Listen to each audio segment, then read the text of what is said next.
Hi everyone, welcome back to a video cast of Profiles in Excellence, where we visit with highly skilled individuals who've made a unique contribution to their industry or job function. For those of you who don't know me, my name is Dan Counts. I'm the founder of fairwindslogiX. We are a talent acquisition firm and career coaching firm here in the San Francisco Bay Area. Today we have my friend Venkat Ranga, who is head of business systems at Aryaka. If you don't know Arriaga, they are a global leader in managed software-defined networking, also known as SD-WAN. And Venkat, before that, was head of business systems for malware, bytes, as well as VMware. He recently published a really interesting article about how to revamp QuotetoCash in a changing IT business landscape. And so it got a lot of attention, so I got him on here today on the podcast. I'm very excited to have him here. Thank you so much, Venkat, for being here. Oh, thanks, Dan. It's my pleasure. And I'm happy to share what I have done and then, how I've gone through this path for your audience. It's all good. It's all good. Awesome. Well, it's going to be an exciting discussion, I'm sure. So tell me a little bit about so for folks that really don't know you or Aryaka, tell me a little bit about your background, where you came from, and kind of what your role is there at Aryaka, and a little bit about the company as a whole. Aryaka is a SD-WAN and a company which is we consider as a cloud-first WAN company, fully managed service. When we say fully managed, if you think about the landscape of any company in a global connectivity, you have a telecom providers and you also have the network providers, which you all know the names of the companies. Those two needs to come together to have a global connectivity happen. But in world of Aryaka, you really no need of those two. I mean, we can provide the end-to-end connectivity once you are on a platform instantaneously. So we provide as a network, we provide the connectivity and network as a service, and we have a global presence and fully managed, ready to go. And then as well as it has the integrated security. So that's what the SD-WAN in Aryaka does in our day-to-day. I would think today with the COVID environment that your business would really be thriving, right? With all the connectivity issues that have blossomed or grown, right, as a result of the pandemic worldwide. Yes, we are fortunate, to be honest, in that aspect. We are, we are at the tail end. We are catching the tail end of that COVID-19 momentum. Companies do need a global connectivity that is not going away. They want to have something in place so then they can connect across their employees as well as the customers across the globe. And now they are working, most of the time they are working from home. So we are catching the tail end of the wind, but there is a long way to go. But we are fortunate to be in that space at this time, providing our customers the service they need. And we are also, as a company, we're a customer-centric company. Really, we live and breathe and feel about the customers, their needs. That's why we have one of the best NPS scores. So we are a customer-centric company. We provide the connectivity, what they need to operate globally in this COVID era. There's no question on that. Yeah. How long has the company been around? Company is more than 10 years. I mean, I joined the organization exactly a year ago. I started to watch out this company around 18 months ago. And then company's been for 10 years. It's, one of the founders came from one of the Valley, well-established known Valley companies. And they've been building this product for 10 years. So product is highly matured, but SD-WAN is just catching up. I mean, now everybody is talking about a MPLS replacement. So that's where the SD-WAN is coming up. Product is such a solid product. And then, backed by a very good venture funding. Plus on top of it, we have execs who are like, we love it. I mean, they have that, and the energy in the organization, which all came in less than 10 years. I mean, we still have the huge engineering team, and then all of them are leaders are still there, but the leadership team at a C-level, and then most of the C-level reporters are, I would say 18 months or less. And, that's really propelled the organization. And I love working for this company, and it's just so much energy and a good feel to be there. Sounds like an exciting place. Sounds like an exciting place to be. Yes, it is. It is an exciting place to be. Awesome. Well, let's get to your article, which is kind of the point here of our podcast. Tell me a little bit about what your thought was in terms of what inspired you to write the article about revamping quote to cash, and kind of what would you say is the main takeaway that you wanted to convey? So there are two things. I mean, and just before going straight into QuotetoCash article, I want to lay on the picture. I have 20 years plus experience, 2 decades of experience in the Valley working for a Fortune 500 company. So when I started to help the initiatives I have engaged in this Fortune 500 are functional spend a good amount of time on each function to do the certain deliverables or technology solutions or whatnot. But when I look at that, those companies have a lot of funding, the resources to dedicate and then do these big, massive projects, which is required for a business to run. But if I take the landscape out of a Fortune 500 and then start looking at a small SMB organizations, they have the same issues. If you think about, if you meet a CRO, they are talking about, how can I get a good quote to the customer in less than few hours, and then it has to be very much accurate, and it has to have all the bells and whistles which a Fortune 500 company delivers. How can you do it as a small company? That problem is not going anywhere. Even the legal wants to know all the terms and conditions have been documented on the soft before it sends out. Same thing for renewal. Renewal team also asking for, hey, how can I renew? What is coming up for renewal?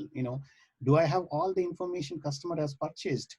That's their challenge. Even finances talks about the same thing. They say, am I billing for all the products customer is purchased, or am I missing? Is there a revenue leakage, and then whatnot? And then leadership team is worried about who is paying, who is not paying, and then what my book of record is. How can I support these customers? These problems are same for a small customer, small companies as well as the big companies. Mm-hmm. The question comes to me is, you don't have that many resources in a small company. Your funding is small, and then your resources are small. The need is the same. So how do you address the need in an efficient manner to move the needle in the small companies? That is what the thinking, and that's what the discussions I have had over in the last year and a half, in 2 years for small companies, CFOs and CIOs and CROs. And then I felt that this is this play I think I can add a real value by bringing such initiatives in these companies so company can grow. And that's how the background of how I got started. And then that has been a mantra for me and then my team to enable at Aryaka. Well, just let me ask the kind of the ignorant question, if you will. What does SD-WAN have to do with quote to cash? That's a good question. So, it's SD-WAN is what we sell. That's what we give it to our customers. But quote to cash is a business function. It's not about selling. And if you walk into any organization, you have certain processes. You have to have some level of maturity to run a business. Mm-hmm. Quote to cash is one of the major core functionality. Then you talk about other things are on hire to retire, which you do it for the employees. How do you bring an employee in, and how do you retire an employee? There's certain processes needs to be built, and then as well as systems needs to be built. Mm-hmm. Similarly, when I put myself into finance, there is a procure to pay.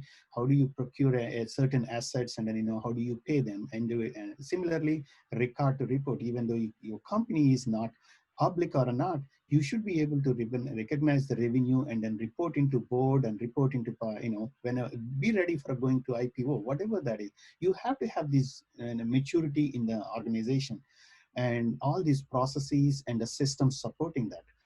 The first and the foremost process I would look at it, a growing company is the quote to cash, because that is what is, rubber meets the road, where you are able to sell a products and then capture, and immediately collect the money and then recognize the revenue and pay your bills. That's why I would insist any organization any SMBs out there who are ready to, be at that stage, really need to go after and establish and relook their quote to cash process and then make an investment to bring it to the level of efficiency to run a business. If otherwise, this becomes a bottleneck.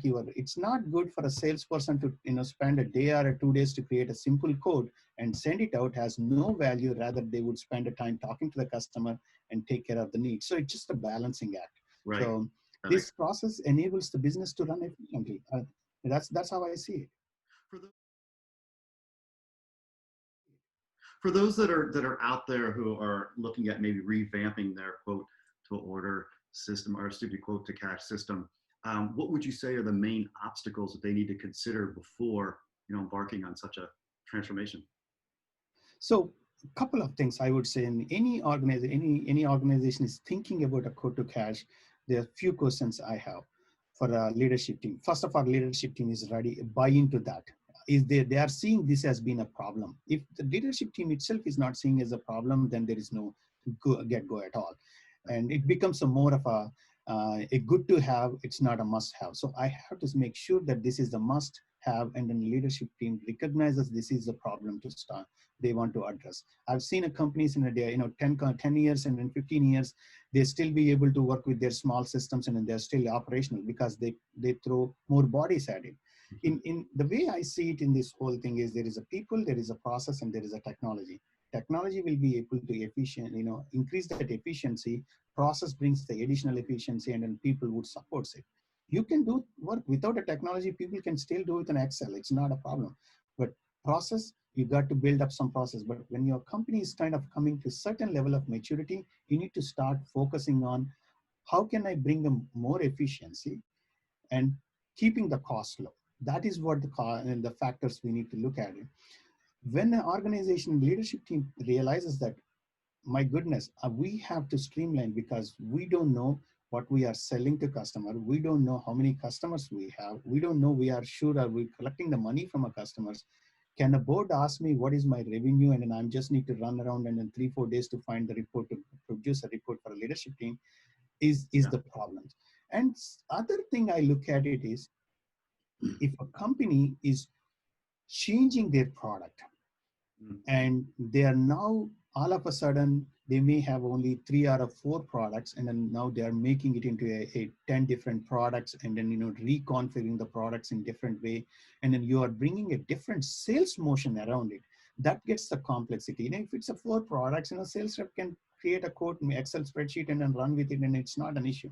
But now you are taking these products into configuring the different audience in a different manner, requires a tool that really need to enable that. So that's when the quote to cash becomes an important, and the quoting is the starting point, and then of course at the end you collect the cash is an important. So you got to look at the systems from end to end, which systems to go after, and how do you integrate these systems, and what business functionality needs to be enabled.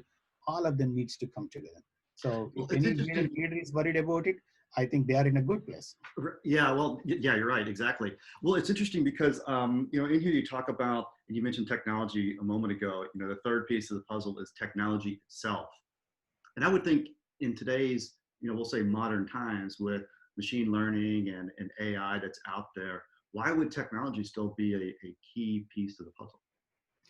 So the thing is, it depends on so AI and an ML is great, really. The way the use cases that are coming in an AI and an ML space are phenomenal. But still, the process which each company following is different. My sales motion in Aryaka may be different than somebody else's organization. So AIML is going to come into the picture when, if you can reiterate the same thing and then able to bring in a value out of it, yes, AIML will work, and then that's good. So when I start to look at this overall landscape of CP, quote to cash, you are talking about a 4 to 5 different technologies really and come together. There may be a CRM system, there may be an ERP system, there is an integration in between to come together. And what my observation has so far, or what I'm seeing in the industry, is there are tools who does good at one part of the functionality within the sales, maybe lead gen. You are able to identify and automatically data enriching to find the right leads before you throw bodies at it and then solve that. So there are some tools coming in. Similarly, there are some AI ML tools which I'm familiar with are coming in, resolving the customer issues. If a customer is calling for if I have 100,000 customers, the cases are coming in a day, the most of them are same, I don't need a human to solve. I could have a system to solve. So there is a good amount of usage, and I've seen using those tools in my prior engagements where we have achieved quite a bit of results in automating the cases. Right. You don't need a human interaction. You can automatically, the ML system can recognize and then give you the answer and then send it to the customer. So we have seen those things. So this AI ML is going to bring an additional efficiency, and then reduce the cost. And it's not going to go away. We are just getting started in AI ML. I'm in a decade, this level of maturity is going to be huge. It's another ammunition which helps us for us to be look good.